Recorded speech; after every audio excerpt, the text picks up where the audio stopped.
All right, welcome into YouTube, the locker room. Landry, Locker, Cody, Stoots talking Texans roster. The 53 will be official here in mere moments. Anything and everything that you want to know right here with the top two that cover the Houston Texans digitally. Landry, fast and furious here as the deadline gets here, and we'll get the official announcement of who's on the roster here in just a few. But the biggest thing in the past few minutes, Case Keenum is missing the whole season. He's going on injured reserve. Yeah, and you thought when all this movement was happening and you saw them not keep a fullback and you saw the Noah Brown thing, you thought, well, that must mean Case Keenum is safe. And then they released Boyle on top of that. So you think, okay, they're going to keep the third quarterback. Case has been hurt all training camp. I know that he hurt the foot at the end of the preseason, but Keenum has been, and I think he kind of said it himself when he was at the podium. He said, I'm dealing with something this year, and it was very broad. But he just didn't look like an NFL quarterback in practice. He looked like he had kind of lost a step. So I anticipate Case Keenum is going to remain Coach Keenum. I think it's very, very possible that his career is over. I think you saw him when he was out in practice. Case Keenum he was falling around Bobby Slowick like a damn intern, and he had the headset on and he was going through all the reps. It was almost like he was going through mental reps. And at that time, I actually put out a video and I said, okay, if Gerard Johnson and or Bobby Slowick leave, I think Case Keenum just naturally kind of steps up and takes over as a coach, because I think coaching is definitely in his future. I don't think anything can keep Case Keenum away from football. So I think naturally he still remains a resource. Like in a perfect world, he's basically doing the same thing that he would be doing regardless, which is not stepping on the field and providing a resource for CJ Stroud. So as long as the quarterbacks stay healthy, you still have all the benefits of what Case Keenum brings. He's just not going to step onto the field. And let's be honest, you don't want that to happen anyways. I always think back to when CJ Stroud talked about how in his rookie year, he would tell Case some things that he just wasn't at that point comfortable talking to Bobby Slowick about. And I always think about that comment about how Case was sort of the go-between sometimes between those two. And you're right, the body has failed him. But between the ears, Case Keenum is still very useful to the Houston Texans, and he's going to be around on IR for a whole year. And he gets paid now that he's on IR for the whole year as well. So take care of him for all the people that were worried about his pocketbook should he be the emergency quarterback off the practice squad. So we'll get the official roster here in a minute. The cut-down date was 3 p.m. I'm sure every PR group around the league is feverishly scurrying to get out that official roster. But let's go through some of the names that have been moved. What's the most surprising cut so far, Landry? For me, I've been saying from the beginning, I thought it was 4 guys at the wide receiver spot, not just 3. And so Noah Brown not getting a spot on the team here, that surprised me from earlier today. Yeah, it was surprising. Was it shocking? No. I think the injuries kind of caught up to him, and it is kind of discouraging when the only knock on you last year was you were hurt, and then you're hurt in training camp. So it's really just a matter of I think you would agree with me. I don't want to speak for you that if Noah Brown and Robert Woods were healthy, Noah Brown is more of an asset for this team. But if Robert Woods is going to be available for 16 games and Noah Brown's going to be available for 10, then what are you really getting out of Noah Brown in the big scheme of things? And I also think Xavier Hutchinson kind of showed that he's a developmental player and he could end up, doing similar things to what Noah Brown did for this team. Well, and Noah Brown can't play return special teams. He can play on some special teams, but he's not a return guy for special teams. And Robert Woods can return. I don't know that you necessarily want him or think that he's some dynamic returner, but you can trust him at least. You can trust him to be out there and not fumble the football. And so you're right. Healthy Noah Brown. Look, he only played 10 games last year. He had 17.2 yards per reception. That would have been good for 4th in the league if he qualified amongst league leaders. Like, that would have been a really big number, but he's not healthy. And it feels like the stuff that he had issues with that ended his year last year, he had surgery on in the offseason, was something that kept popping up here in training camp. And can't make the club from the tub. That's an old saying. It's one of my favorites. And, boy, there's a lot of tub time for Noah Brown on this one. So is there any other surprising cut for you? I guess Des King, but it probably shouldn't be. I'd kind of talk myself into, am I looking at Des King this way because he got released last year? So that was kind of the one where I was maybe overthinking it / underthinking it. Little surprised. I actually saw the light on the fullback yesterday. I don't know what caused me to see the light, but it was just like Andrew Beck's guaranteed a roster spot. Like I don't even know if anyone picks up Andrew Beck, to be completely honest with you. So it kind of struck me. Okay, we're talking about this guy like he's Kyle Juszczyk, and I'm filling out my 53-man roster, and I'm thinking about guys that shouldn't make it, and then I'm automatically putting Andrew Beck at fullback, and I'm like, why? Like not to like discount what he is, but again, another guy who gave contributions last year. I don't think his contribution was as significant as Noah Brown's, and I kind of started seeing the light on that yesterday. Yeah, you asked D'Amico Ryans about it, and he didn't exactly give the most ringing endorsement I've ever heard of the fullback position. I mean, it's not like he said they're useless, but it wasn't like, oh, we have to have that guy. And you've made the point here for a couple of days now. You can play matchup football on a week-to-week basis. And I wonder, too, if the way that the offensive line was operating last year, the fullback felt a little bit more necessary. And if they have a belief the offensive line is going to be better, maybe a few less fullback opportunities. And they may have some guys on there that can, in a pinch, fill in those fullback duties. I mean, Cade Stover back there, lining up behind the quarterback in front of the running back. British Brooks did a little bit. You noticed that in practice weeks ago. So they may have some options that aren't traditionally labeled fullback on the roster that they can go with on that. Yeah, I don't think it's crucial. I think if you find you a Juszczyk and he's that valuable to your team, cool. But, I said it yesterday. It's not like a cornerback. It's not like a D tackle where you have to take the least crappy one. I don't think it's that important. I don't think it's that crucial. I don't even know what percentage of the snaps we would see Andrew Beck at. So, yeah, fullback, not overly important. And a lot of these guys are going to be on your practice squad. So if you feel you need a fullback in certain weeks, maybe we see so-and-so active on certain weeks. I could see that happening. The Dameon Pierce fullback thing, I really don't get. I haven't. Are people saying that? No, I mean, I've heard that thrown out there. It was thrown out a lot in my chat yesterday. I really don't get that. Well, just because he runs into the back of offensive linemen doesn't mean that he's good at blocking. I mean, well, what are the people doing? I mean, I think the big thing about fullback is if this thing's humming and operating the way it's supposed to on offense, they're probably not going to use the fullback as much as they did last year. And you can mix and match and not have to worry about it. To get rid of just the entire fullback room, though, that's pretty funny. I mean, to go from having a fullback feeling like they have to have one to in a year's time, yeah, forget the whole position. We don't really need a dedicated fullback.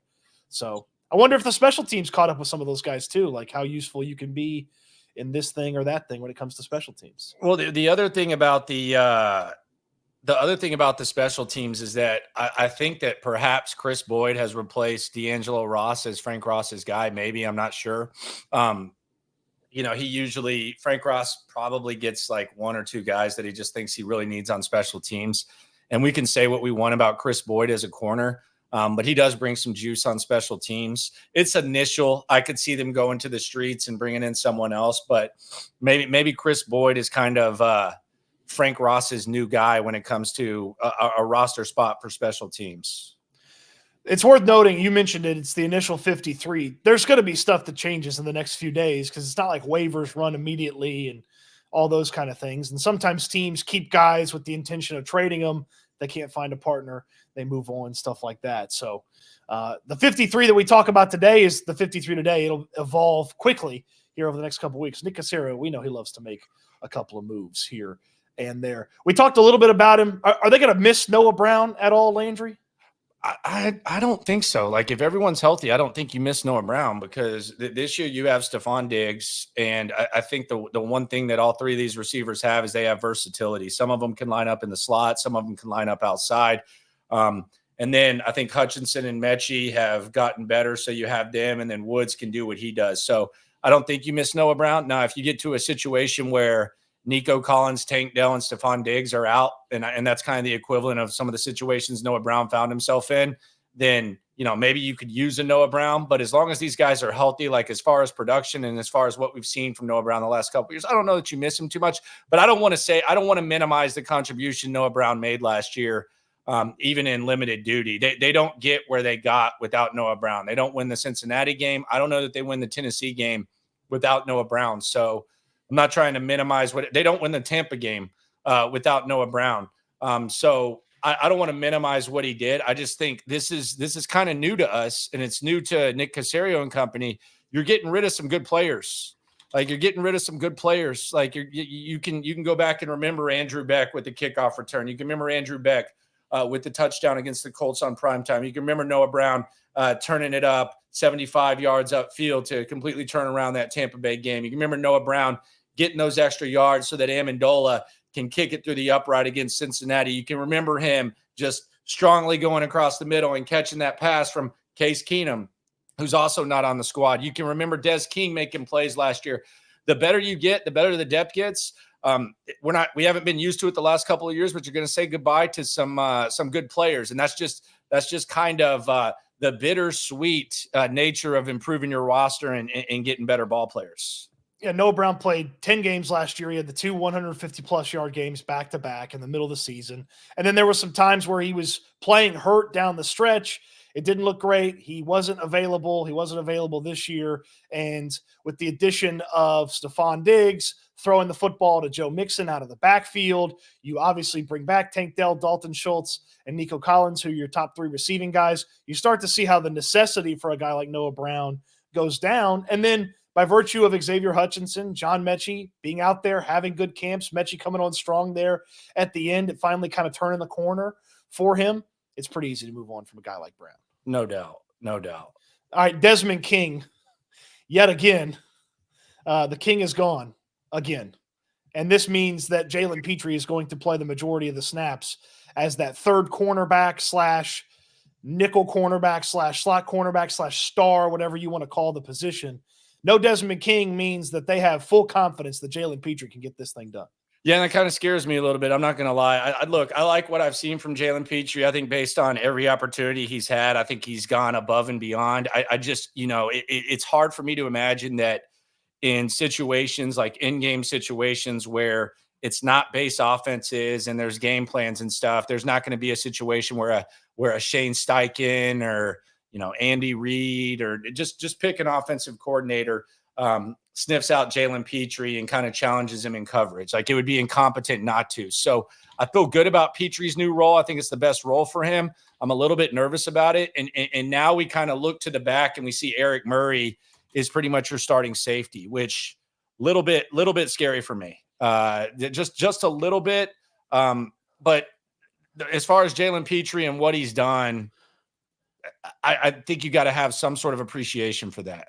It doesn't look good when Jalen Petrie does that against Stefon Diggs in practice, but nobody really looks good against Stefon Diggs on a consistent basis in practice for the Texans. Petrie showcased kind of what he can do from that slot spot in the preseason game against the Giants, as well as the joint practice. I mean, I felt like he was all over the field in both of those, joint practice and the preseason game. And, I think back to the conversations that people would have about Baylor and there feels like there were 2 Jalen Petries on the field. It felt that way a couple times against the Giants and in the joint practice. And he's going to help a lot with, people have concerns about this team's ability to stop the run. He's going to help with that as well because he's not afraid to stick his nose in there. I do worry against some of the better slot wide receiver options that they're going to see. Okay, like week 1, the Colts, are they going to play Adonai Mitchell in the slot? They've lined him up in there quite a bit here in the preseason. Like, is Petrie ready week 1 to take on Adonai Mitchell, who you and I think is one of the better rookies at the wide receiver spot over the course of the season?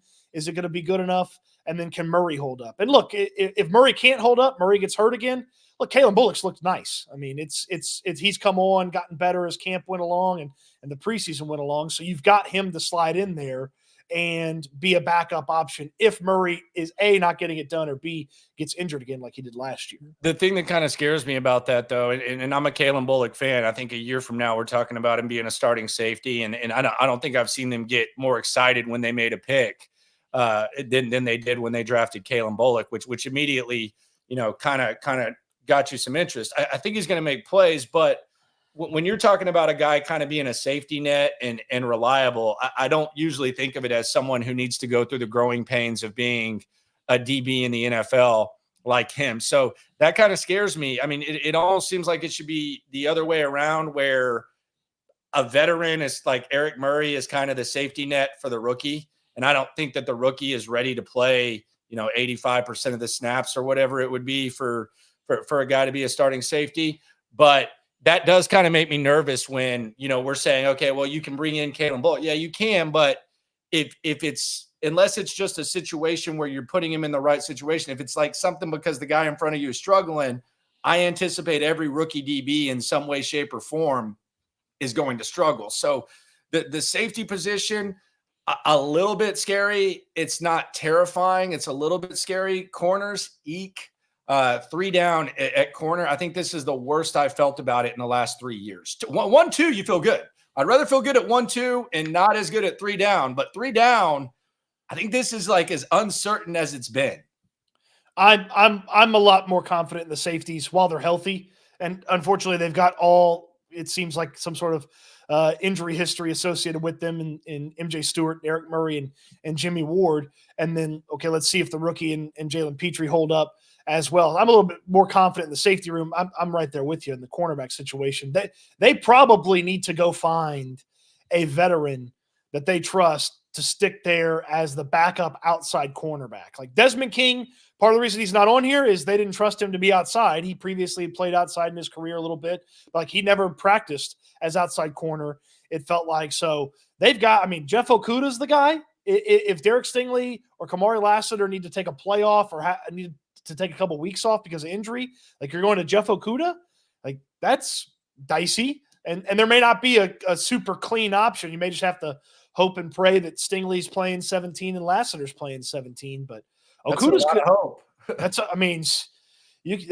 too much. That's too much hope. But this goes back to one of those things, Landry, we've talked about it a bunch, is you can't fill and fix everything in one entire offseason. I mean, they seem to try with the cornerback room with seeing if Okuda's a reclamation project, seeing if CJ Henderson's a reclamation project. Henderson's out of here. Okuda's been banged up the past couple of weeks of the preseason. So, week 1 against the Colts, if you've got to take Lassiter off the field for any reason or Stingley off the field for any reason, it gets to a really weird spot. And I know Chris Boyd initially is on this team. Nobody wants to see Chris Boyd out there playing corner. It didn't look good when he was playing corner. He's special teams ace. He's the energy guy on special teams. But if you got to put him on the field to play corner, you're in trouble.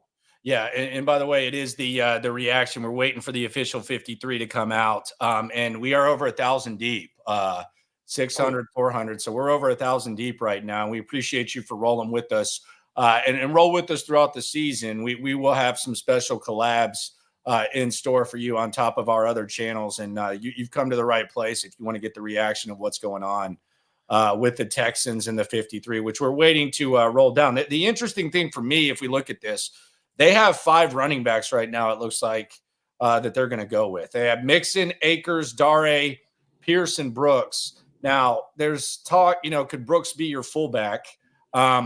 Maybe. It kind of feels like he might need to learn a little bit before you feel that comfortable. But who knows? And who knows how important they actually believe the fullback is.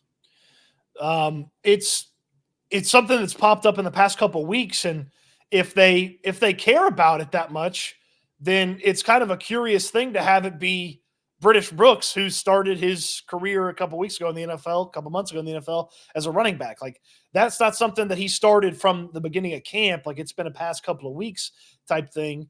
And look, maybe there's a veteran that they know is coming available, or a veteran that they like they can go get that's an actual fullback, and then one of these guys ends up as a potential practice squad guy.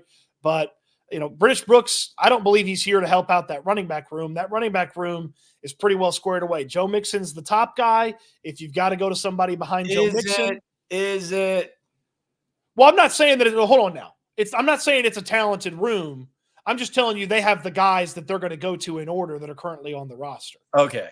Joe Mixon. But it's don't I don't want to misrepresent how I feel about that running back room. If Cam Akers has to go against the ones, I'm not feeling super good about Cam Akers. Cam Akers had all of his success in the preseason. We don't talk about this enough. He had all of his preseason success against 2s, 3s, and 4s. He didn't have any success against anybody's 1s. Okay. And he didn't have success with the 1s on the Texans either. Like, he had a couple of nice moments in practice here or there, but against 1s, he didn't do anything because he didn't play against them. And it's make the most of your opportunities. But let's see what Cam Akers actually looks like if they have to play him against a starting defense for an opposing team. I don't trust Dameon Pierce. They didn't trust Dameon Pierce last year. Nothing that you or I have seen at any of the practices makes us believe they should trust Dameon Pierce. Dameon Pierce is still on this roster, though. Yeah, he's on the roster. How long is a real question. I think that's a real legit question to be asked. Like, how long is he on the roster? Is legit question. He feels like the perfect player to be on the roster for 2-3 days. A couple of teams don't get what they want on waivers or don't get a trade going, and they circle back around to the Texans with Dameon Pierce, and he's on another team. Because obviously, if you just let him go out there into the waiver process, then some team grabs him for nothing. If you feel like you can get something for him, or maybe DeMeco Ryans has been telling the truth here at the podium for 2.5 weeks, and they believe in Dameon Pierce, and all of our eyes have fooled us, and he's actually really good. I don't believe that. The problem with the dialogue that DeMeco has, and you know how I feel about DeMeco. I think he's the most important piece of this organization, CJ Stroud included. Like, DeMeco is the guy for me. The problem I have is I heard this blocking crap last year, and then I saw Devin Singletary go in there and look better with the same blocking, if not worse. So that's the problem I have with that. This is not like a small sample size of Dameon Pierce. Like, we can simplify it and say, well, in this preseason and in these preseason games, there's been a small sample size, but it's not an overall small sample size. We've seen a lot of Dameon Pierce. Yeah, and we haven't seen a lot of good Dameon Pierce either. Like, and with that first team offensive line, Joe Mixon was in there and immediately it looked better. I mean, it didn't look good. I'm worried about them running the football heading into the season right away, but it looked better than when Dameon Pierce was in there. They trust Dare Ogunbowale. Bobby Slowick in Cleveland, when we talked to him at the Cleveland practices, he said that Dare Ogunbowale is one of the most consistent players in the running back room, and that they trusted him, and they trusted him last year, brought him back. He's still here. I mean, I would tell you it's more likely that he's into the game when Mixon needs a break than either Pierce or Akers at this point, just from the level of trust that they seem to have in Dare Ogunbowale. Yeah, by the way, we are now 1,200 plus deep in here. Be sure to like the video on whatever channel you're watching, or both, however you want to do it. But yeah, we're 1,200 plus deep. The Texans should be sending out an email anytime. We're both on that list. So once we get that, we'll pull up the 53, I'm assuming, and we'll break it down for you. But we are 1,200 plus deep, so we appreciate you for riding with us. We got you covered throughout the season. The running back thing is interesting, though, because the Dare Ogunbowale, I don't know that I have ever witnessed like a more safe running back that is just kind of there. And I think that Dare, someone brought this up yesterday, and I wish I could credit him. I don't remember who it was. It was in the stream, but they said that the legend of Dare is based on nothing he's done at running back. It's just that he came in and emergency kicked for you. So now it's like you're not questioning as much him at running back. But if that had never happened, then we would look at this and say, what? How is this guy still around? This is a fun game to play here. And and I couldn't have told you before. So I'm not. It was Dietology. Shout out to Dietology. Sorry, man. I'm going to put you on the spot here, Landry. Off the top of your head, do you know how many carries Dare Ogunbowale had last year, and for how many yards did he have those carries? I'm going to say he had 8 carries for like 19 yards. That's actually a really good job. He had 8 carries for 35 yards last year. Look at that. So in the midst of running back uncertainty with Dameon Pierce, and then Devin Singletary taking over, and then Pierce becoming unplayable, they still didn't put Dare Ogunbowale on the field a bunch. And now here we are in 2024, and if the bell cow, Joe Mixon, can't go, we believe there's a chance they might put Dare Ogunbowale out there on the field ahead of some of the other guys. No way. Would they? I mean, as a third down back, as a guy that's, gives Mixon Cody, a break. They were lining him up in the slot at times last year. Like he was literally in the slot. And I know that the receivers were depleted. They had wideout problems. Yeah, they had but still, I mean, that's still kind of crazy though that he's lining up in the slot. God bless him, man. He's been around for a long time. But it's just interesting. I do think that the legends kind of gone up. I mean, if he hadn't kicked that field goal last year, the stream would be people saying, "Why is this guy on the team?" Like, I truly believe that. I truly the story is probably a whole lot better than the player actually is. Yes. Now, look, I think and I hope for the Texans' sake that what we're talking about is not a key conversation point at any point in the season, because Joe Mixon is a guy that can do basically everything that you need him to do at the running back spot. The number 2 carry guy in Cincinnati last year got 44 carries. So hopefully he's not splitting time with anybody because he's taking care of business, but he's a year older. This O-line has had some issues, and they may want to ease Mixon into a little bit after coming off of his injury here in the front part of training camp. So you may see some of these guys. You said 61 carries combined by the backups in Cincinnati. Yeah, number 2 was 44, and then 61 carries combined amongst the backups in Cincinnati last year, excluding obviously quarterback rushes. Now, I will say, though, Burrow was out for a large portion, so they kind of had to lean on him a little bit more, and then you had Chase and Higgins banged up. So I don't think that that's like an ideal formula for a team that has, CJ and all these weapons, hopefully healthy. Can I take a quick detour with a super chat from somebody we both know? Yeah, sure. Jeff Malone asks, if the Texans' strategy is to run the ball more, do you think they should consider using 2 footballs at once to confuse the defense, or is there a rule against that? Jeff, appreciate the super chat. There is a rule against 2 footballs. Thank you for the super chat, and good luck finishing ahead of both of us in the fantasy league that we're all in together. Goodness gracious. Okay, so that 53 officially will be out here in a few. Okay, we've gone through a couple of the different positions. 2 quarterbacks is probably one of the bigger things that has jumped up here, is that they've only got the 2 quarterbacks on the roster because Case Keenum's going on IR. Do you think they're going to practice squad Boyle just to have him, just in case? I mean, look, I thought Boyle was better than Keenum this camp, if we're being completely honest. I know they trust Keenum more. He's kind of more of a Houston folk hero. He's won, a big game for him, quote, won a big game for him. But I actually thought, if you're kind of screwed if Boyle's starting a game for you, but oh yeah, everybody's screwed if their third guy's starting. Yeah, but if we're just looking at what he did this camp, I thought he was better than Case Keenum. Maybe there's other reasons, age, injuries, but I thought he was better. And physically, he just has a little bit more juice than Case. He can throw the ball harder, further as well, farther, whichever one it needs to be.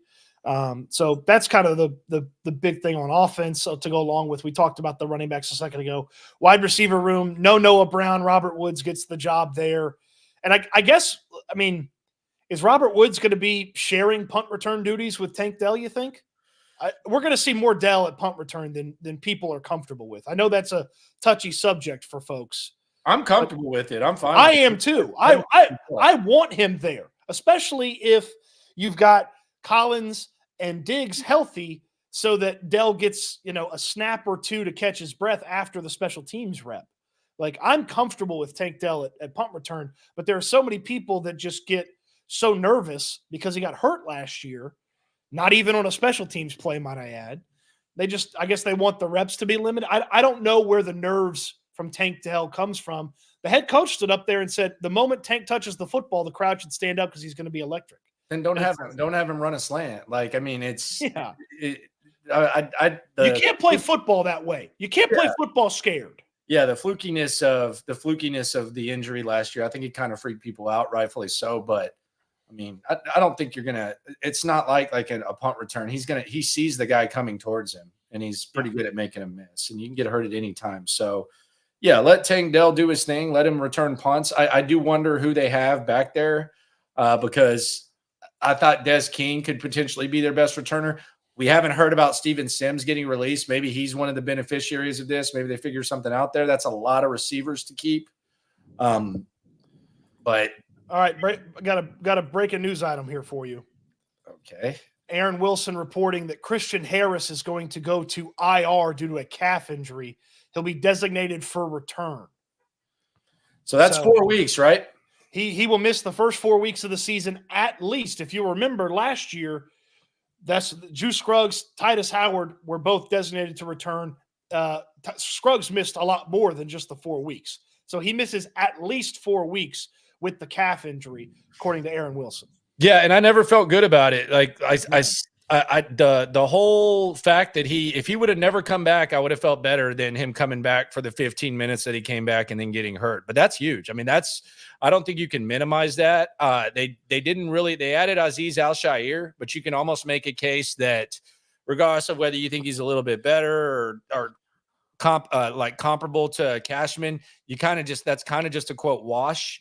And then you thought Christian Harris was going to take the next step, and you really didn't add any linebackers. So D'Amico Ryans is going to have to sprinkle some magic dust there. But that's a really, really, really, really big injury for this defense, and that sucks. And we wondered if that was going to happen, and I'll be damned, there it is. So I mean, week 1 in your base defense on the field against Jonathan Taylor, a healthy Colts offensive line, Anthony Richardson, you're going to have Azeez Al-Shaair on the field.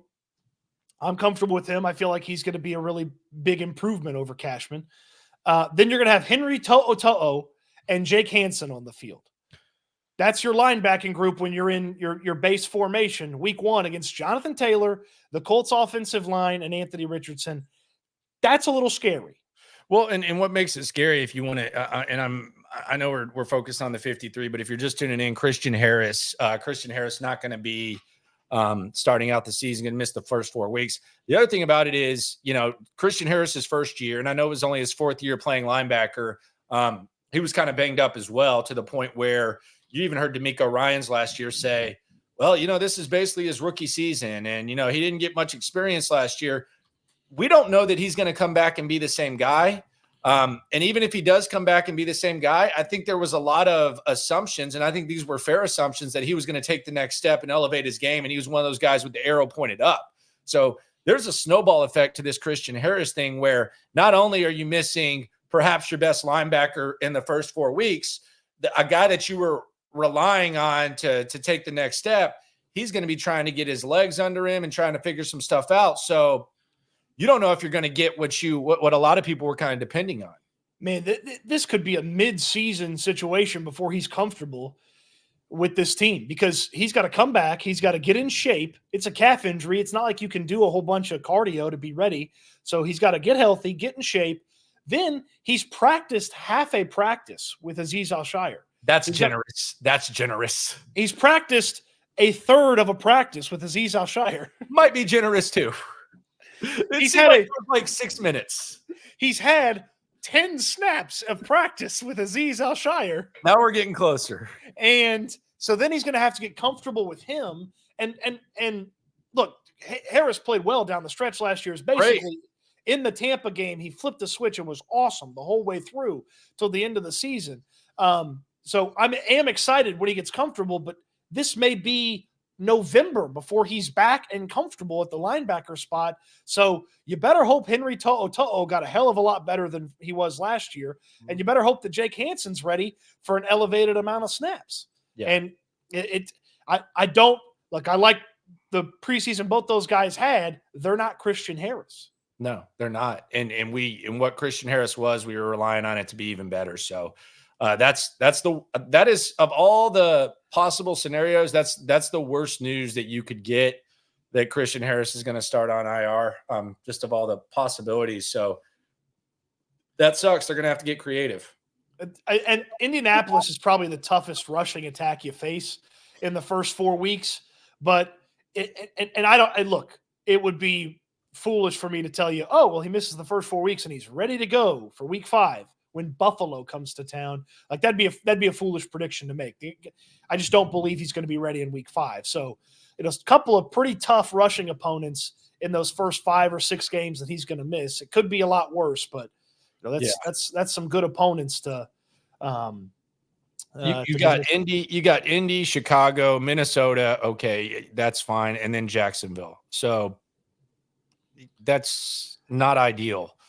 for sure. And we don't know what he's going to be. But yeah, the Minnesota, who cares?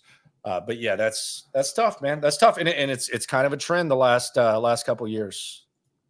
Yeah, they've been able to, or they've had, it seems like a important contributor pop up onto that spot. Last year was a couple of them along the offensive line. This year, one of your key defenders. Man, you really need Will Anderson healthy and ready to go from the jump, and obviously you need the rest of those front seven guys to stay healthy too. You start the depth along these front seven positions, it's not real bad, but it's not good. And so now it's kind of bad.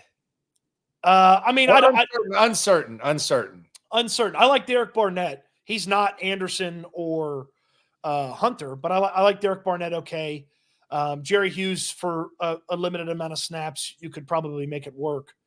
And then I'm pretty worried about Fadakasi and Edwards as two veterans that have been around the block and the amount of snaps that they may be asked to play.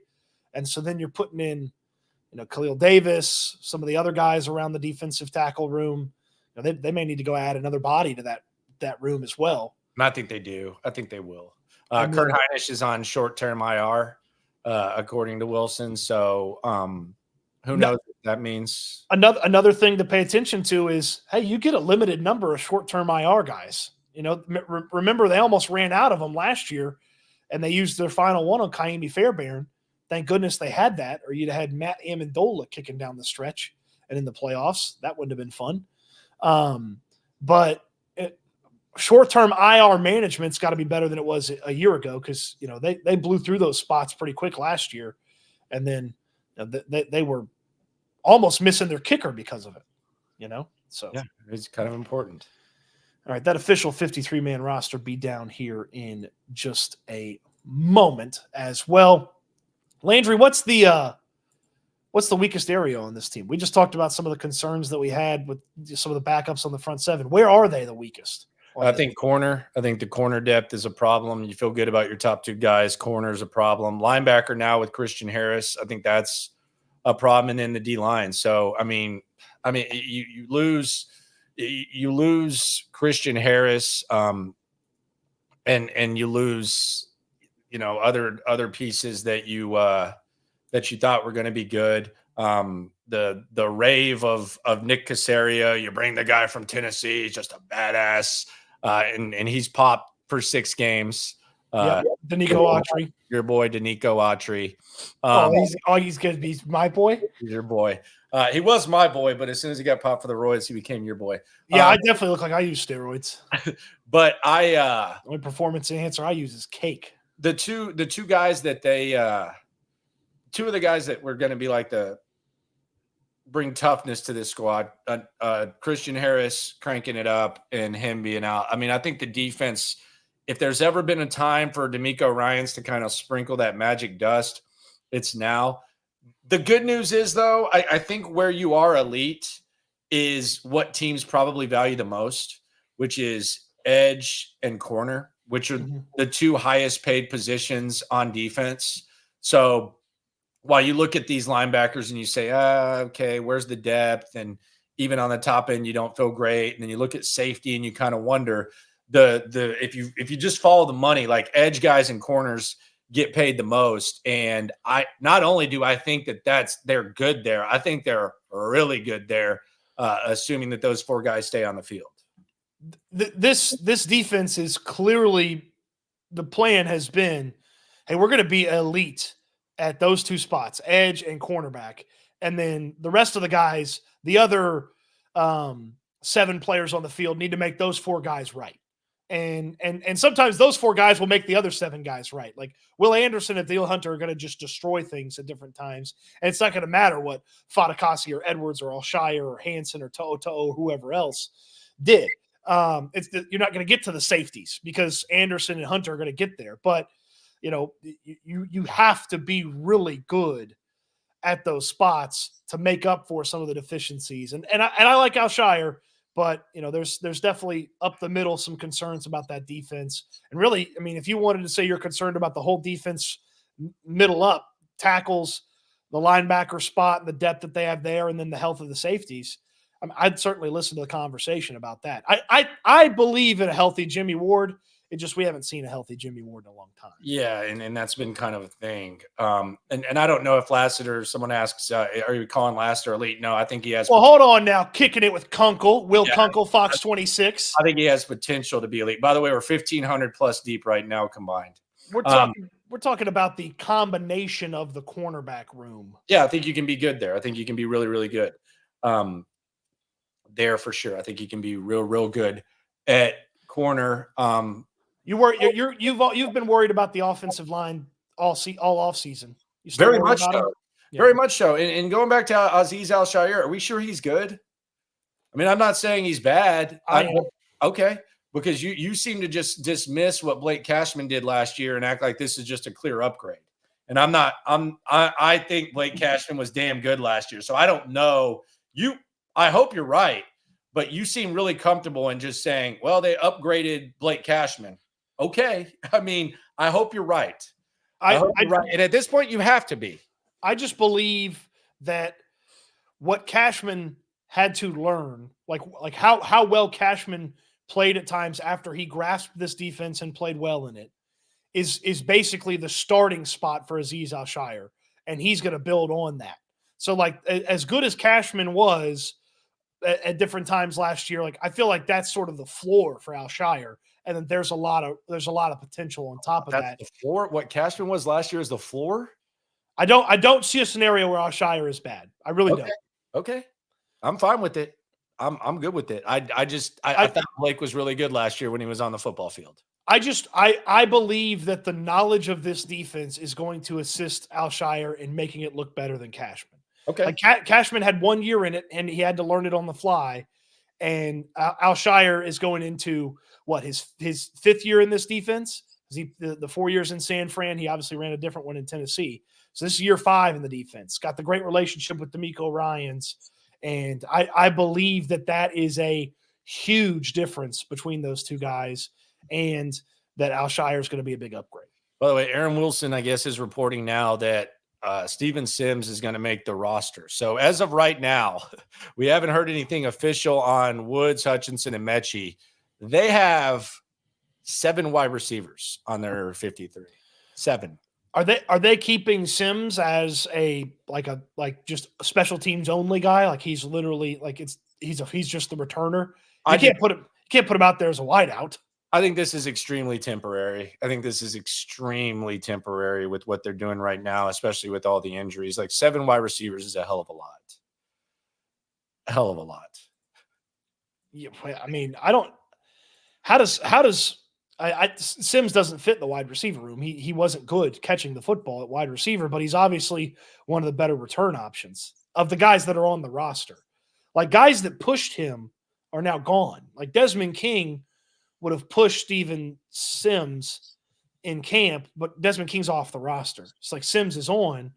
It's like, I mean, 7 wideouts is probably not the best use of your resources. Well, and I don't think it's going to be the final situation. So I'm trying to remember. Did they have a funky number of something at the turn last year? Last year, I feel like they had maybe they had a weird number, like only 3 defensive tackles or something, or 3 defensive ends or something right away. Or they had to add somebody. I don't remember exactly what it was, but 7 wideouts is not a good use of your roster space. And again, it's temporary. It's just the initial 53. Yeah, tomorrow at 11 a.m. we'll get waivers, so we'll get a better idea. And that's not as luxurious of a situation as it was last year. That was one of the benefits the Texans had, is being right there at the tippity top. They're going to be in the 20s for the first 3 weeks. Yeah, you're basically right now like you're 20th in line at that buffet. So you might not have any mac and cheese by the time you get to that waiver wire. Have you ever been to one of those huge discount warehouses places where they just let people file in and run all over the place, and you get like a iPad case for $1 type stuff? They got the giant bins of stuff. Yes, I have. Did you get a good deal? It's hit or miss, man. Okay. So you mentioned the waivers. What should they add? I mean, what do we? I mean, I would like to see a veteran cornerback. Yeah, defense, like just defense, period. I think offensively you're set. Like you feel fine about your O-line, you feel good about everything. Running back, maybe like if there's like some running back that they think can help, maybe you think about that. Don't know, but defense, like right now, it's defense. Your two biggest missing pieces are on the defensive side of the rock. The issues at depth are on the defensive side of the rock. So I think it's got to be a defensive thing. And the other thing is they're good at that. I mean, I think they've done a pretty good job of going out and getting defensive guys. We saw Barnett last year arrive. So that's an encouraging thing. Last year, I think they were they were in a totally different position last year because remember they added a couple of guys that the Bills had cut, the wide receiver the cornerback from Oregon. Then they added Nick Broker. So it's just kind of like get guys on the roster, kind of figure out what they are. Like this year, you need guys to have a very defined role if you're going to add them in the waiver process. Like you need to know, okay, I'm bringing this guy in. He is cornerback 4.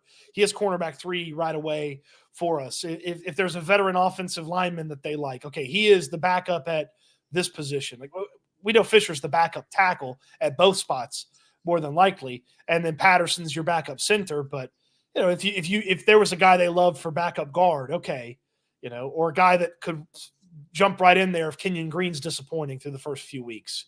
You know, that's maybe something to look at on offense, but I'm kind of leaning with you. If defenders present themselves as opportunities, ends, tackles, maybe a linebacker, and then a cornerback, and they seem pretty good with their safety room, so I wouldn't say safety. Be sure to like the video if you're in the if you're one of the 1,600 plus in the simulcast. If you're one of the 1,600, like the video. Hey, go over and like Stoots' video if you're in mine. Like mine if you're over in Stoots. This is all love. This is all a combination. The Texans are taking their sweet time on this 53. Who knows? Maybe they're trying to figure something out. Maybe they're trying to make. Who knows? Is there any chance Nick Caserio's pushing a little bit of a time limit because he has something working? I don't know. He's working. He ain't going to bed tonight. Like, let's be honest. This isn't a, thank God I got this done, I'm going to go home and relax. Like this is probably the most stressful time for a coach in GM. This is doing right now. This is Caserio with his headset on the, what is it called that he likes? The Versa Climber, just speed dialing every GM that he likes. Like, hey, what do you got for me? Like, yeah, what's next? The other thing is, like, once you finish a draft, I do think there's a sigh of relief. I think there is, because you can kind of relax, and the process to it is crazy. But this is just so fluid. Like, this is, all right, we got to get rid of this guy. We got to get rid of that guy. Let's stash this guy on IR. Let's keep this amount of guys. Oh gosh, this guy got cut. He can help us. Let's see what we can do here. Let's figure something out. Let's call all that. This is perhaps the most fluid, stressful process for Nick Caserio and D'Amico Ryans right now. Well, and you play a game in a couple of days. Like, you got to figure this out. You got to get guys in here. And we've talked about the potential that there may be guys that you need for the active game day roster that are on other teams or are set to be free agents that you need to go out there and find. So, it's very stressful and busy time for those guys. I'll be interested to kind of gauge how Caserio's feeling tomorrow when we talk to him. If he looks a little weathered, tired with some of the work that he had to do here. He should be. That's kind of his nature, right? He's a high-strung guy. I also wonder too if he's never been a stranger to taking a 7th or a 6th and going out there and snagging somebody that he believes could help this team out. So that's obviously in play too. We talked about waivers, but going out there and adding somebody via one of those late round picks, or attaching a late round pick and getting one back, so on and so forth. Like, he's an active guy to figure out that last few spots of that 53. Yeah, it's a stressful process, man. I thought it would be a little bit more cut and dry. I think we've gotten a few surprises. Noah Brown, I guess, is a surprise. I think we can say Des King, kinda. I don't know. God, he's got to hate the Texans, man. Like, if you get cut twice, you got to hate them, right? It ain't all business. It ain't all love. He's got to hate the Texans. Yeah, because it was got cut. He talked about it like he sort of learned something from getting cut last year. They brought him back because they needed him. Played okay. kind of wait around in the free agency process. They bring him back again, and then same thing that happened a year ago, off with his head. There goes the King's head. Yeah, so you had that. Case Keenum, we didn't know that this was going to – I mean, we didn't know that his career might be over. I mean, Case Keenum's not going to do a comeback after this season. Like, you got to think his career's over, right? And this is just kind of a – But the quarterback situation changing in the past basically 48 hours to go from they're going to keep 2 in case is the emergency guy. They changed the rule. Okay, well, I felt like they're going to keep 3. And then Case is actually on IR now. So now they're going to keep 2. Boyle's out of here. Is he practice squad guy? We'll find out, I guess. But like the quarterback, situation has been pretty fluid over the past day plus, especially because they changed that silly rule and it went back to last year's version of the emergency QB rule. Yeah, and then the other surprise, and that was weird that they changed it when they did. I don't know what that was about. Kind of seemed weird. Maybe it had already slipped through the cracks and the teams had an idea about it and we were just figuring out. Maybe that's a possibility, but it was kind of weird, just the timing. But then you have British Brooks making the roster, which, okay, I mean, maybe you're going to put him at fullback and maybe that's not going to last.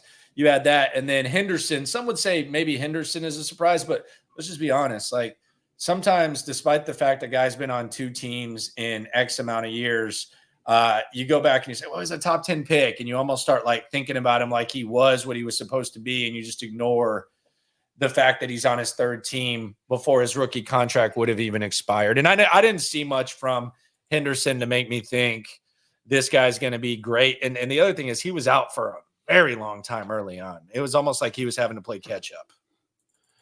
Yeah, he missed time. And then when he got back out there after missing a little bit of time, George Pickens just whoop, and he was flying off the screen. And it was like, oh boy. And then he never really got opportunities with the top dogs after that moment, which was pretty unfortunate for him. But hey, you eat what you kill, so to speak, with this Texans team. So, I mean, the opportunity's there.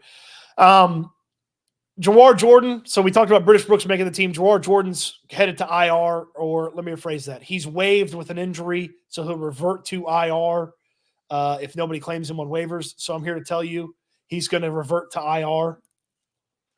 Yeah. Okay. Nobody's going to claim him on waivers. Yeah. Okay. Are there any names that you're really hoping to see on the practice squad? I know you are anti-practice squad. You think that they are bums and that they should get rid of the practice squad. You've said that before. I'm anti-project practice squad. There's a big difference, my friend. Who are some of these names? My one of my early offseason crushes to pay attention to, Max Tooley, looks like he's headed to the practice squad. Yeah, Tooley, I would like to see Ali Gay make it to the practice squad. He's a little bit raw, but I do think that maybe this is kind of the story of his football career. He kind of looks the part, maybe doesn't produce at the level that you would like for him to produce, but I for some reason I still find myself a little bit infatuated. I think you're going to get some fullbacks on the practice squad to where you can move those guys up whenever. It's just going to be like a week-to-week type of thing. So I like to see that. I'm with you on Tooley. Maybe Solomon Byrd, Harris. I think both those guys showed a little bit of something. Harris for sure. Harris is my guy, man. Harris is a good player. He's just undersized, man. Like, it's just but he's a good player. I actually think he's a guy that D'Amico and Matt Burke could do some good work with if you just give him a couple years in the system. That's what I'm saying. A year with an NFL team, you're on the practice squad. We probably won't use you this year. Let's get you ready for training camp next year. You go be a monster next year, and then factor into sort of the defensive tackle rotation next year. Like, I can see that for Marcus Harris. He's probably one of the practice squad guys that I can see the path to him being in the conversation for a roster spot in a year. I feel that way with Ali Gay too. Maybe just another year of seasoning, and he comes back and he's sort of, he's so huge, dude. Like, he just so much smaller than everyone. He looks like a guy who had like a early birthday that just barely hit the cusp at like 10 years old, and he's out there, and the 9-year-olds look like they're like dwarfs or something like that. Like he's just a massive guy. Yeah, he's the kid that his parents had to bring the birth certificate to prove he was that old. Sure, for sure. Yeah, and he's had some moments in both practices and some of the preseasons. He's been more around the football in the preseason games than like actually making the play. But there's some guys that don't even get around the football and find themselves out there. No, I can't think of any corners that I feel like they have to bring back to the practice squad. I don't think, but I think a lot of these guys do come back, like the Fords, the Prides, like, damn, I could see them arriving back, but I don't think it's like crucial. I think these are just guys. I think, do you agree that it seems like maybe that Chris Boyd is like a Frank Ross guy? I tell you what, he can't be a Matt Burke guy, and he can't be a Dino Vasso guy or safeties coach or DB's coach or whatever, because it's not good when he's on the field. So he's got to be a Frank Ross guy. Yeah, I do wonder, like, is he going to be that guy? The corner situation is just kind of strange. I actually like Miles Bryant. I don't know why. I really like. I can't sit here and tell you like what I envision. Look, the bottom line is this: like, we're going to see if Stingley's out, we're going to see some corner come in, and the poor guy's going to get picked on. That's just the nature of what's going to happen. So whether it's Boyd, whether it's Pride, whether it's Ford, whether it's Miles Bryant, like it's going to happen. It's a hard position to play. For some reason, though, I like Miles Bryant. There's something about that guy that I like. Here's my thing that I like about him. He's maybe on a good day 5'9", and he doesn't play like he's 5'9". He sticks his nose in there in the run game. He gets physical with guys, and that's another guy. That's a return option too. That's another thing we got to think about too. Is like, kickoff returns, punt returns. If there's a guy maybe on the practice squad you like that you want to elevate for a couple weeks to handle that or to share duties, or if there's a guy on the back end of the roster that can handle that, like, that's fine with me. I also am excited to see when Tank does it, but Bryant's a guy that can do some punt return, kick return stuff for you, and was okay at it. Landry, I think you were onto the kickoff situation before anybody. I think guys are going to kick it out of the back of the end zone and give it to it's not worth it. Like we're talking about like the average starting position, the 26, and then it's like the 23. It's a lot. It's a hell of a lot, especially in like 2 possession games. So we'll see how that whole thing goes. I just don't envision it being like there was speculation by myself. I'm not excluding myself from it. Like, how is this going to impact roster moment? Who's going to be on? I don't know. I don't know that it really does that much. I think the way I phrased it was someone's going to make this team because they're really good at special teams, and I don't believe that anybody had that be the main part of the resume that ultimately is ended up making the squad. So unless it was Chris Boyd, unless it was Chris, I mean Chris Boyd's the guy. I guess he's the special teams guy. So there you go for Chris Boyd. Okay. No official 53 out there yet. Come on, PR. Come on, Nick. doing a lot of work here. Get the damn roster. Is Dare count as someone who's on there special teams? I don't think they think he's LaDainian Tomlinson. That might be a good question. Oh, special teams only Dare? I bet you he plays more third downs this year than Pierce or Akers does. Like, I mean, they're going to run him out there on third down. Kind of depressing me on that, but okay. Next year, can we get a damn running back in the early draft, please? Please. Next year is going to be your running back. I can feel. You think I'm going to get it? I've been asking for 5 years. I can feel it in my soul. Next year is going to be your running back. Second round. I'm having a party. We're going to have a running back party. If they take a running back in the first 2 days, we're having a running back party. Should we treat the running back position like we treated the quarterback position a couple years ago? Yeah. I'm going to cry. Just do like a quarter, or like we were doing quarterback updates every week, is throw in the towel for Sam Howell and all that kind of stuff. I'm going to cry, dude. It's going to be like emotional. You're going to be more proud of that running back getting drafted by the Texans than that guy's family is for him getting drafted. You know how the Browns have that quarterback jersey, like with all the names? I'm going to do the running back jersey from Lamar Miller on. I'm just going to put like Alfred Blue, Duke Johnson, Carlos Hyde. I'm going to do Dare Gumbawale, David Johnson, Philip Lindsay, Mark Ingram. I'm going to do like a running back. Rex Burkhead. Oh God. Yeah.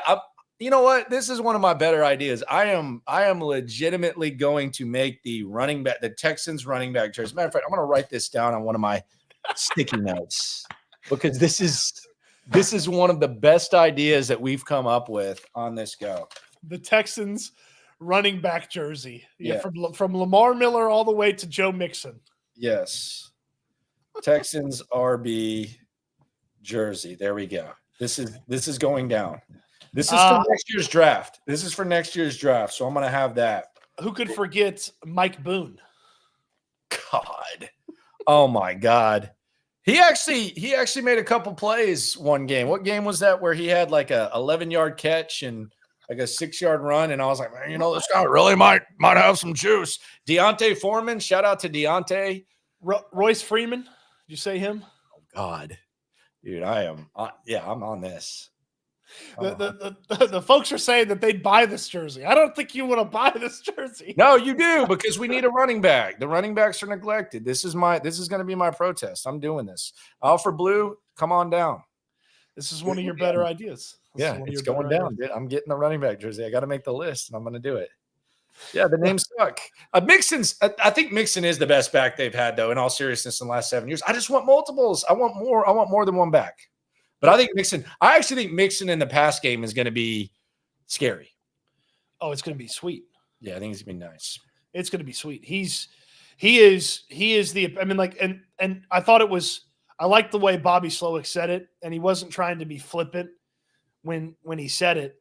He just said, like, what do you like about Joe Mixon? And Bobby Slowick said, he's just a really good running back at everything. By the way, we just got the email with the official releases. If you want to go through this, you can pull that up. Yeah, you pull that up. Okay, here. The releases are official, so we know who is safe and what the 53 is going to look like. It's quite a list. I will warn you there. It is quite the list. All right. Oh, so, okay, hold on. So do you want to get the initial 53 that the Texans tweeted out, or do you want the guys that got cut? Which one do you want to start? Let's just do the initial 53 because the cuts will speak for themselves. Okay. We'll get the initial 53 and we will get that right now. Here we go. This is like when back in the old days. Now you Gen Z or whatever the hell y'all are, y'all don't know about this, but back in my day, when you got cut, they just slapped it on the. Now I wouldn't know about that, but they just slapped it on the door when they let you know who made the A team, B team, C team. All right, so here's your 53-man roster from an offensive standpoint. 2 quarterbacks with C.J. Stroud and Davis Mills. Your running back room, officially listed as a running back, British Brooks to go along with Cam Akers, Joe Mixon, Damian Pierce, and Dare Agumbawale. And then, a lot of wide receivers. Seven wide receivers. Stefon Diggs, Robert Woods. That's probably one of the bigger surprises that he's not on another team or headed to the waiver wire. Tank Dell, John Mechie, Nico Collins, Xavier Hutchinson, and Steven Sims. Jeez. 7 wide receivers. Lordy. 3 tight ends. We've known about the 3 tight ends since the moment Tegan Quintiriano got hurt. It's Brevin Jordan, it's Dalton Schultz, and it's Cade Stover. And then your offensive linemen, Kendrick Green, Jarrett Patterson, Blake Fisher, Nick Broker, Shaq Mason, Juice Scruggs, Titus Howard, Kenyon Green, and Laramie Tunsil. So how many is that? That is 9. I thought they would keep 10 offensive linemen. Yeah, I thought Cam Irving. I put Cam Irving just because he's played every position, but I mean, not. I wonder if that they're no stranger to an offensive lineman promotion from the practice squad. So I wonder if maybe one of these guys that got cut, Cam Irving, David Sharp, could be maybe that promotion from the practice squad guy. All right, let's flip over to the defensive side of this. And your 53-man defense. Oh, come on. What are we doing defensive line? We can't do ends and ends and tackles and corners and safeties. Yeah, you're gonna have to divide that up for me because I'm doing the spreadsheet as we speak, so we'll be able to pull this up for you. Okay, I'll email it over to Stoots, and then we'll pull up the final 53. So your defensive ends on this team: Will Anderson, Jerry Hughes, Daniil Hunter, and Derek Barnett. Your defensive tackles right now for this team: Foloronsu Fadukasi, they call him Foley Fadukasi. Yeah, pronunciation. Look at you. Mario Edwards, Khalil Davis, and then Tim Settle, who has not practiced or played in weeks. He's been hurt with a calf injury, but he makes the team at defensive tackle as your final defensive tackle. So 4-4 D-line, D-end. Obviously, you have Heinisch on the short-term injury, and then you have Autry coming back eventually. So keep an eye on that area. They got to figure something out there. 4-4 is a bit of a surprise to me. I would have thought at the very least one of those would have snuck 5 in there. Yeah, that'd be 5-5. Your linebacking room is Aziz Alshire, Delshawn Phillips. Oh my, that's a special teams ace for you. Jake Hansen, Henry To'o, Neville Hewitt, and then the rookie Jamal Hill, who has had a very unimpressive preseason, but Jamal Hill makes it. Okay. The safety turn linebacker. 7 linebackers. They have 6 linebackers. So because Harris. And Harris starts the year on short-term IR. I do wonder as you look at this, Harris when he returns, that's going to cost somebody a spot. Probably costs a linebacker a spot. I wonder if Autry costs a different position a spot, maybe a receiver, and maybe a receiver, and then you're up to 9 defensive linemen, and he has that inside-outside versatility. Your defensive backs, let's go with the cornerbacks for this team. You'll go with Derek Stingley, Kamari Lassiter, Jeff Okuda, Chris Boyd, and Miles Bryant. So 5 corners as your corners. Yeah, 5 corners. So Stingley and Lassiter would be your starters. Okuda is your main outside backup. Miles Bryant is your main inside slot corner backup. And then Chris Boyd is on this team as Mr. Special Teams. Okay. That leaves you with your safeties, Jimmy Ward and Jalen Petrie, your 2 key backups, and Eric Murray and MJ Stewart. And then the rookie, Kalen Bullock, rounds out the safety room. So 5 safeties. 5 safeties. So 5-5 on the defensive backs. So I believe that's what both of us have been expecting is a 5-5 split. Stewart was close, though, with the injuries. Stewart was close, though. And your specialists, it's been unchanged since training camp started. Tommy Townsend, Kaimi Fairbairn, and John Weeks. Okay. Well, I tell you what, Landry, just a year ago to now, this feels like not just obviously it's obviously better. It feels significantly better from a 53 sitting here end of August, September's right around the corner. Like it feels like a significantly better football team. I just sent you over the spreadsheet. You can you can pull it out. Okay. So we have 2 quarterbacks. We have 5 running backs. 7 wide receivers, 3 tight ends, no fullback, 9 offensive linemen, 4 DNs, 4 D linemen, 6 linebackers, 5 safeties, 5 corners, 3 special teams. And this is very, very, very, very, very, very loose. All right. So no fullback. That's very interesting.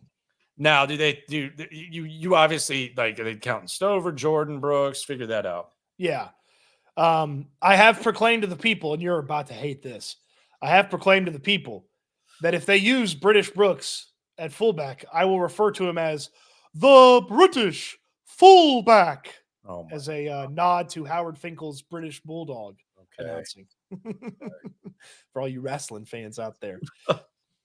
Seven wide receivers feels like that's where the play is, and then 5 running backs feels like that's where the play is on this roster too.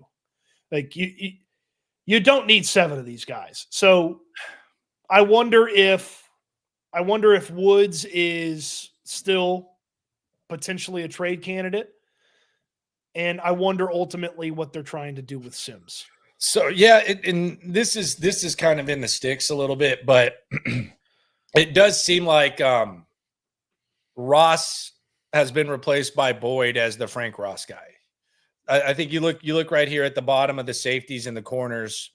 Stewart and Boyd, those are the 2 Frank Ross guys. And maybe Delshon Phillips, although I don't know how long they keep Phillips around. But I think Chris Boyd and what he's done on special teams in a short time, he's kind of replaced Ross in that I thought Frank Ross would get like 1 corner. That Chris Boyd's the Frank Ross guy at this point. Bryant too. Bryant's here as the backup to Petrie as the slot corner, nickel, star, whatever you want to call the position. But Bryant's a special teams guy as well. Yeah. Yeah. Someone said 52 in John Weeks. That's really rude, Paul. Well, that's is that really rude, Paul? Well, that's because you keep 52 players in 1 goat. Yeah. Come on. That's just mean, man. 1 goat. I think the if I was Steven Sims, I wouldn't buy a house. I would just say that. Come on. I'm just if there's play on the roster, it's him. It's him. I don't love the offensive line room as much as I thought I was going to.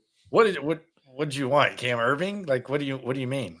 I feel like I wanted some of these backups to. I mean, I like Fisher I think Fisher as the swing tackle is going to be. He's not as good as George Fant, but like he's one of the better backups when you start looking at guys that if they get pressed into action. He will be though. He will be as good as George Fant. He'll be better. Correct. Yes. But like if Nick Broker's got to play at right guard, like I'm not pumped about that. Like Kendrick Green still, it looks like the knee is bothering him still really bad. Like it hasn't looked as good as it looked sometimes last year. When he was in the game and started a handful of games.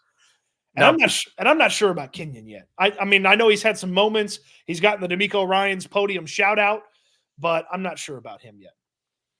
Not sure yet? I'm not sure about him yet. That's fair. All right. So people are asking about Kurt Hinish. Kurt Hinish is on the IR designated to return along with Christian Harris. So Christian Harris and Hinish, this is courtesy of Texans PR. They're on the IR designated to return. The reserve injured list means your season's over. That's Brandon Hill. We saw him carted off the other day. And then Case Keenum. And then reserve non-football illness, you have Dylan Horton. And Danico Autry's on the suspended list. So correct. This is, I mean, when these guys get healthy, you're likely going to have to figure something out for Harris, Hinish, and Autry. You got a long way for Autry. So and then the 3 players that they waived injured that if they don't get claimed, the Texans keep them: Jawar Jordan, Fadarius Payne, and your guy Tegan Quateriano. We made it over an hour without me giving you guff about Tegan Quateriano. That's pretty good. Hey, he went down in style, man. He got a touchdown and then just went out glorious. That's what the Vikings want. They want to go out and battle. That was the old thing. Go to Valhalla on your shield. That's what Team Quateriano did. Yeah, he did his thing. So shout out to Quateriano. Yeah, this is a incomplete roster though. Went to the big IR in the sky. Yep, incomplete. We'll see how this goes. There's a lot there. You think they keep Beck on the practice squad? I don't think anyone picks him up, so I don't see why not. I don't think he's going to have options. I don't think people are dying. How many teams carry a fullback these days? Great question. Don't, right? I don't think it's a frequent thing. So I don't think Beck gets picked up, and that might have factored into what they did. Like that might have been kind of a factor in that. Man, no one's picking this guy up, so maybe you bring Beck back and figure it out. Maybe one of these other guys develops into a better fullback. Maybe you figure out you don't need a fullback. And you can be a little bit more creative in other ways. But yeah, this is wild. They don't have a third QB. I think Boyle comes back. I don't think anyone's dying to have him. I think Boyle comes back. Practice squad, yeah. Just have the arm in camp as well. Yeah. I mean, in practice as well. No doubt. Okay. All right, so that's the 53-man roster. You're looking at it right here. A couple of quarterbacks, one more running back than most of us thought, one more wide receiver than most of us thought.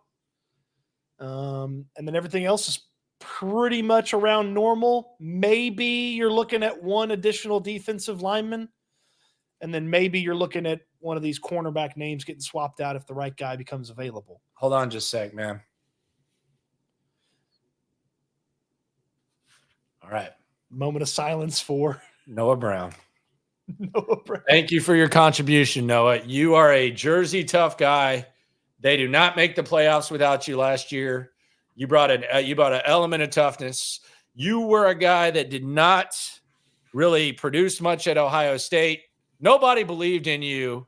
You played yourself into a role with the Cowboys. You came to Houston, part of a culture change, and you mentored these young guys. And without you, they would not have won that playoff game last year. So Noah Brown, sorry, but salute to you, my friend. Thank you very much. And you could point to probably 3 games that they would not have won without Noah Brown. Maybe they still win Tampa some way, but he had a huge day against Tampa. They do not beat Cincinnati without Noah Brown, and they don't beat Tennessee without Noah Brown. I think I actually listed the top 58 plays of last year, and it took me like 2 minutes. Noah Brown made quite a few of them. I don't think they win that Tampa game if Noah Brown doesn't. As soon as Tampa increases the lead to 10, on that first play, he just cuts it up 75 yards. Good block by Tank, too, by the way. Yep. He deserves credit there, but they don't win that game without Noah Brown. Look at this, top 58 plays. That's my kind of party right there. Top 58 plays of last season. I'll just take your word for it. I don't think the audience can see. No, we're not doing that. We're not doing that. Just take your word for it. Yeah, well, just believe me. You did a video on it, right? The people can go watch the video. I don't know that I did a video on it. I think I did a radio segment on it because we were, I think it was like Super Bowl 58. So I just decided to kind of be hokey and do that. So I got that done. But yeah, Noah Brown was involved. I mean, as he should be. As he should be. A couple of really nice plays. So I don't want to say rest in peace, but shout out to Noah Brown, man. Gone, but not forgotten is, I think, the way you're going to say it. No, it was a hell of a contribution. I mean, it was a hell of and Andrew Beck, hell of a contribution. I don't think he's gone, though. I think he could end up back. You can't tell the story of C.J. Stroud to this point without Noah Brown. Fact. You can't. It's not possible. He is a pizza snob, though. Oh, and he said New York was better? New Jersey. Oh, is there a difference? I think so. No, they say there's a difference between Jersey Shore and Staten Island. I don't know the difference, but there's probably a difference block by block, depending on how the city water affects the dough and stuff like that. So of all these things that we've talked about, obviously we started this day off with some surprising news, and you had the releases, somewhat surprising. You know, Case Keenum looks like his career could be over. The release of King, the release of Brown, the release of Beck. Then you kind of go into like the worst possible news. The Christian Harris is going to start out on IR. Then you realize that they're keeping like 40 receivers and 40 running backs. The receivers I get because the wide receiver position is so deep. Like Johnny Johnson makes the Texans 2 years ago. He might make the Texans 3 years ago. He might have made it on any of Watson's teams, if we're being honest. Like if you go down the depth chart of like when outside of like Fuller and Nuke, Johnny Johnson might have made a roster. Like he had bad luck. He was here at the wrong time. So when you're keeping 7 wide receivers, I can kind of understand it. The running back, it almost just seems like they don't feel confident at the running back position. So they're just trying to figure out, okay, let's just keep as many as possible till we figure something out. That's the thing. I mean, 5 running backs. Look, you can like feel comfortable 100% with your second. If you just explain it away as they don't actually have 5 running backs, they have 4 running backs and a fullback, and that's British Brooks. And then if you explain it as they don't actually have 7 wide receivers, they have 6 wide receivers and you move Sims into the specialist category, because he's not going to play wide receiver. Like, you can't throw him the football. It's not consistent enough out there. And Woods and Mechie and Hutchinson are all better than him. But he's a better return guy than those guys. So if you just consider him as a fourth special teams guy and you consider British Brooks as a fullback, the roster kind of balances out a little bit closer to what we expected than what it is now. How many guys on this thing would you say, if we were just going through this whole 53, and this is the type of party we like? So if you're a Texans fan, I think we're 1,700 deep combined here. This isn't something that I would do like for a radio segment, because you got to play the hits, but this is a niche crowd. So this is how many guys on this 53 would you say played their way into an initial 53-man roster spot? Like if you said, okay, this guy played his way into a roster spot, you're in the right place right now. That's the ultimate one. Akers is the top of the list. He way up there. Played his way onto this roster. I thought it was a camp body just because Mixon was out. You brought him in. Akers, I'd say British Brooks did as well. Yes. I would say Dare really just did what Dare does, and nobody really, like, if there'd been another Akers, I don't know that Dare's on this team. I think I think he's running the ball better than he has. I think he actually looks better at running back, but I think he just stayed consistent. So there's that. Dameon Pierce, no. I would say that Woods did not. He had the 1 week. He had Cleveland, and then he had the catches in Pittsburgh, and that was kind of it for his preseason. Yeah. Mechie did, although I don't know that he was ever a threat to not make it, but he did answer the call with D'Amico. Hutchinson, you bet your ass. Like he had a nice preseason. That's off. Yeah, he was solid. Sims, not necessarily. I don't think Sims had like an amazing camp. I thought his biggest opportunity was to like stick out as a return man. I never really saw that. So Sims, I like him as a dude. Seems like a good dude, but yeah, not Sims. Tight ends, that was set in stone. Yep. Offensive line, maybe Broker. Yeah, perhaps. But just because I do think that showcasing that he can play a little tackle in a pinch probably helped him. So yeah, we'll go Broker. And the purpose of this exercise is more so to just give the guys credit, because I think it's commendable when guys play their way into making the 53-man roster. D-end, I think those guys were never threats. I believe Jerry Hughes was signed because they found out about Nico Autry. It's like, yeah. So I'm not saying anybody at D-end. I'll tell you this: Khalil Davis played his way onto this roster. Yes, he did. Yes, he had so many weird moments at the end of last season where sometimes he'd play like 70% of the snaps. Sometimes he'd play like 30% of the snaps. He played like 20% of the snaps in one game late in the year and had a sack. And it was like, you wanted to see more of the guy. They brought him back, and then he had a nice preseason, so he played his way on here. Settle did not. Settle had like a couple good days, and then he was gone.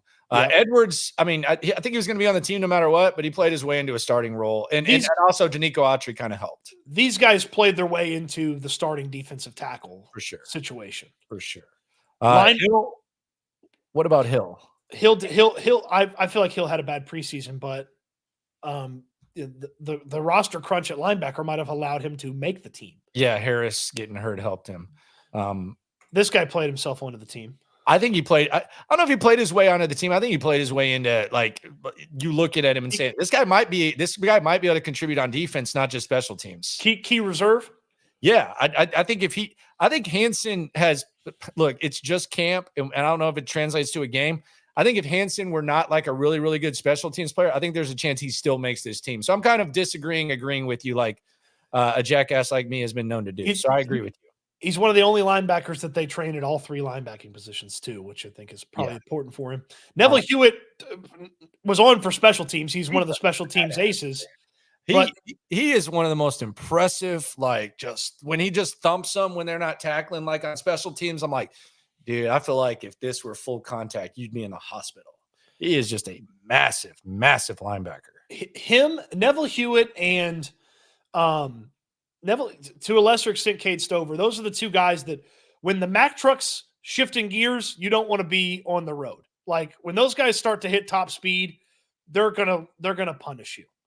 I don't think Delshon Phillips necessarily played his way onto this team. Like I can't tell you that he was awesome or really bad, but I do know that they owed him a couple million if they didn't keep him. So Yeah, he got a nice contract. Who's his agent? I don't know. Some of these other guys that got cut ought to reach out to Delshawn's guy. I would say there was never a doubt about the safeties. Like I think before camp, I could have filled out the tight ends, and I feel like I could have filled out the safeties. Like I agree. I don't think there was ever a doubt.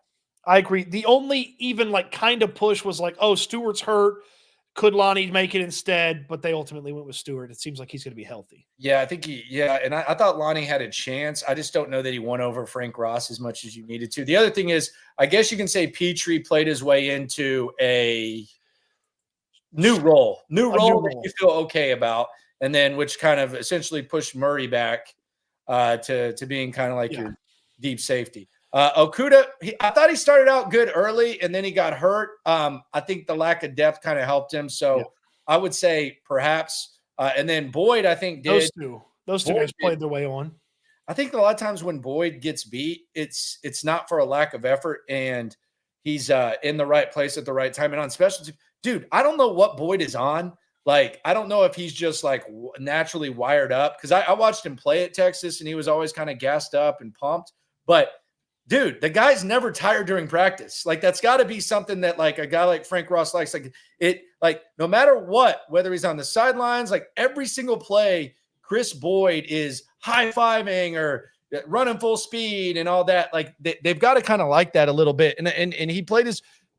I think Chris Boyd is going to be one of the special teams aces of this squad. I don't know that he's a threat to really get released at this point. I bet you didn't know this, but Chris Boyd was on the top 10 plays for the preseason on ESPN the other night. He was there when Malik Neighbors made that awesome catch on the sideline. Come on, dude. He's there when, and then the special teams guys, we knew that was going to be the special teams guys. So no doubt. Jacob with a super chat. He's, in the gone but not forgotten vein. He says, "Well, always remember when Noah Brown became Jerry Rice for 3 games." Hey, that's up there pouring one out for Noah Brown. Like, much appreciation to him. Jacob, we appreciate you. Pour one. I'm going to pour out some cherry limeade sparkling water for Noah Brown. Okay. Hey, speaking of which, hold on just a sec. The baby's crying because she heard Noah Brown's name, so I'll be right back. Okay. All right. I got you. Landry will rejoin us here in just a second. If you are indeed watching this, make sure you throw a like to Landry's page. Make sure you throw a like to my page. You can watch the same broadcast on either one. We definitely appreciate everybody jumping in here, talking a little bit about this 53-man roster. We're going to do this a lot over the course of the Texans season. You're going to get a ton of live stuff. You're going to get a ton of videos. So make sure you're subscribed to both of these channels as well, so you don't miss out on anything. Absolution as a waiver ad. Sakaya Ika, that's my list. This is a defensive tackle the Browns cut, right? Why do I know that? That's an interesting one. Little Jesus says, cherry limeade, huh? Peach is the way to go. I have a peach one in the fridge. I will give it a go. Give it a go. This is mean but funny. Damian Pierce is moving to linebacker because his ability to kill the run game whenever he's on the field. That's mean. That's mean, but it is funny. But that's mean. You can't say that about Damian Pierce. I mean, I do wonder if a team called with a decent price, if Pierce would be potentially a guy that gets added and brought in. You back? You're here? Yeah, she woke up to the news and Noah Brown. She's a big Noah Brown fan, so she was at the Tampa Bay game, so it was kind of sentimental for her. That was her first football game. First football game, man. Noah goes down. She's not pleased. People remember Noah Brown for that day of 6 for 6 for 153 and a tutty. And 175-yard touchdown that swung the momentum. Yep. What a game that was. Oh man, that was a fun one. There's going to be a lot of probably not in the team scoring a bunch on the Texans, but the Texans are going to put up some points on a lot of people this year. I think the Chicago game is the most excited I've been in a long time. I think it's going to be the first one regular season to kind of welcome this squad. Sunday Night Football, awesome, and Caleb Williams must watch. And that home crowd's going to be rocking too for that one. That home crowd's going to be wrong. All right, last little thing I'll do here, Landry. You're looking at this roster. This is the 53. You put this Google Doc together as we were going through it. You get to sort of be Nick Caserio, make a move here. Is it a waiver claim? You trading somebody? You're moving something around? Make me a move on this 53. Man, we got to get some more D linemen. They've shown that they're pretty good at that. Hell, we're looking at really a number of guys that they've brought in that have been like lower level, for lack of a better term, like outside of Anderson and Hunter. In different ways, they've kind of had to be creative in creating this D line, which I don't feel terrible about, and I think probably because of Anderson and Hunter. But I feel like these are good complementary pieces. I think that's where D'Amico and Nick are going to have to work their magic. Like we need to get at least a placeholder for Autry. You've got to improve that. I don't know if it's realistic at linebacker or not. Safety, I think you're pretty set, and then corner, keep your head on a swivel. But until like some sort of emergency situation, I don't feel terrible assuming that Akuta's healthy with those corners. I don't feel terrible. I don't feel great, but I don't feel terrible.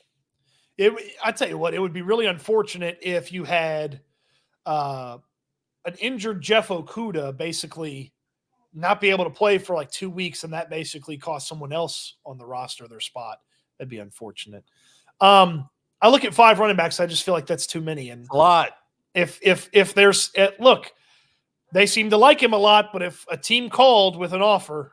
Yeah, you said a good offer. Like, what is a good offer for Dameon Pierce? Well, if they'd send a 6th for Pierce and a 7th, I'd do it.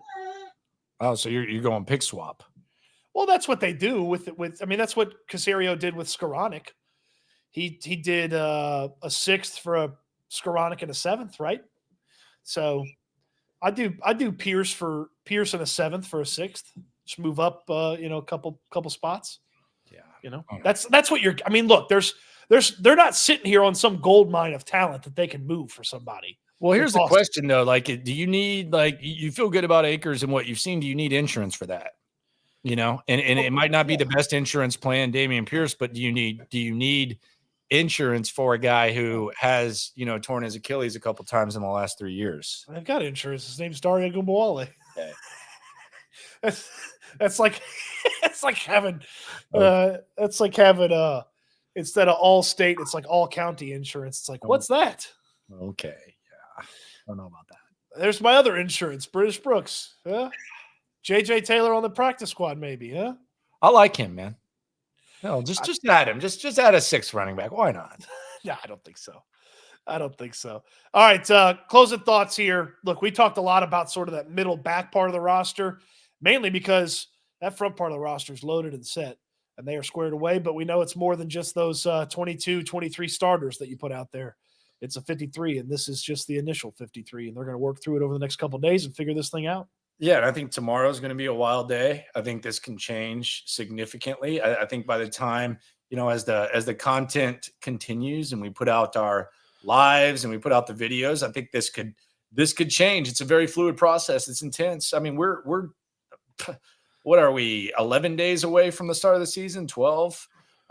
So they got to figure it out. They got to see what they're going to do. And I think this is just kind of the beginning of what it is. But it's a fun time to follow this squad. Listen to what we're doing right now. Like if you listen to the complaints and the skepticism, we're worried about 3 down on the cornerback depth chart. We're worried about defensive linemen before one of your prize guys gets back from the offseason from a suspension. You're worried about linebacker because one of your best guys is out. Like you feel really, really good about this team. I will say, like, this exercise, as you kind of go back and you say, all right, what did I get from that? Like whenever you do a radio show or you do a video, you say like, okay, can I take anything from what I said to kind of expand? I think this is going to be an offensive team, man. I think we're in for some shootouts. Again, you feel good about your starting corners. You feel good about the edge, but I can feel that this might be a very, very, very, very, very offensive squad. Now, the good news is you have a defensive coach. Now, that's the good news. The good news is you have a defensive coach that's been known to get the most out of his players. So if you are going to be weak in some areas, if you have a guy like D'Amico Ryans, I think that's fine. And the other good news is, I mean, whenever Christian Harris comes back, that's almost like an acquisition. Whenever Autry comes back, that's almost like an acquisition. So the roster you're looking at right now, assuming that these guys stay healthy, is only going to get better. But I think we're in store for offense.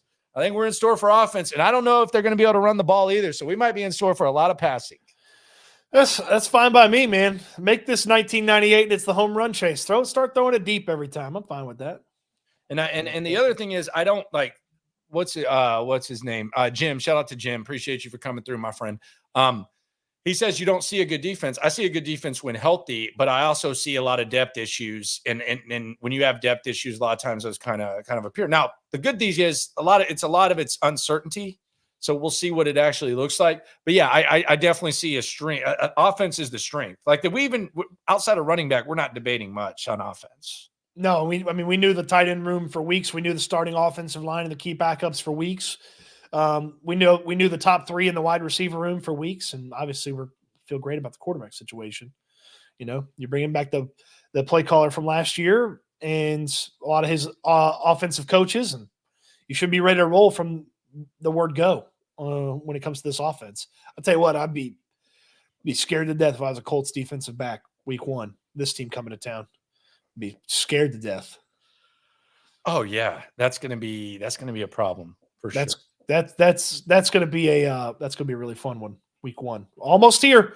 We'll be at practice tomorrow. We'll talk with Nick Caserio before, as he has his pre-practice post cut down. He's gonna be so tired. Explanation. He's gonna be so tired.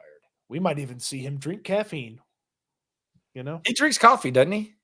I think he's a coconut water guy. Does that give you any juice or what? No, that's what I'm saying. We might see him drink some caffeine. Something like that. Yeah. I tend to agree with you on the offense. I'm probably a little bit more bullish on the defense than you are. But when healthy, they're gonna put the clamps on some people on defense on some of these teams that they're scheduled to play. Like, I mean, New England early in the season, that's a ass whooping waiting to happen. You know, so the Vikings early in the season. Everyone thinks New England's going to be the worst team in the league. I think that they are. I think they've convinced themselves that they got something when they ain't got nothing up there. So yeah, I don't even know if they've tried to convince themselves, to be honest. Maybe not. Landry, this has been fun. We're gonna have to do this a bunch more times over the course of the season. Yeah, it's nice, man. We do our own things, and then a little collaboration never hurt anyone. Whether it's Reaction Monday, whether it's Monday through Friday, don't know. We'll figure something out. We got some time. Yep. We got time. Yep. I think the people want to hang out and watch some football with us too, so be on the lookout for that as well. Okay. Little weekday action or what? College? What are we thinking? Weekday. I don't know. The NFL's playing on Friday this year, so maybe we do one of those. You never know. Get together, have some brews, drink some brews, have some wings, stuff like that. Wouldn't be a bad idea. I know you like boneless wings, so yeah, whatever you call that. Yeah. Does it look like I discriminate against any type of food? I've seen you order, sir. You're boneless, so yeah, don't deny it. I mean, I'm not saying I haven't ordered boneless wings before. Like, in the court of law, I would be guilty of ordering boneless wings, but I like bone-in wings too. You like bone-in wings? Bone-in wings? That's what I call them on the menu. I said bone-in wings. No. I think they just call them wings. Nope. There's definitely a designation of boneless and bone-in. Okay. Yep. Yep. Yeah, I got to get that running back jersey going. I'm going to make it happen. Get the arts and crafts out. Start making that happen. And as I think this is a good way to phrase this. I like the way Rick put it. Happy roster day to you, sir. Yeah, no doubt. Happy cut down day. Happy cut down. Okay, you chose to go the negative way. Cut down. Well, trim fat. I could use a little bit of that. Yeah. DeRhino here at the bell. He says, "Thank you guys. Appreciate you, DeRhino. Appreciate you." All right. Thanks, everybody, for watching. We'll have plenty more of this stuff. Eat good, sleep good, be good. We'll talk Texans again soon. Follow the Locker Room here on YouTube, Landry Locker. Follow here. Like the video, subscribe, all that kind of stuff. Houston football will have the breakdown of the roster on there as well. Don't want to miss that. Thanks, everybody. We're all in this together, baby.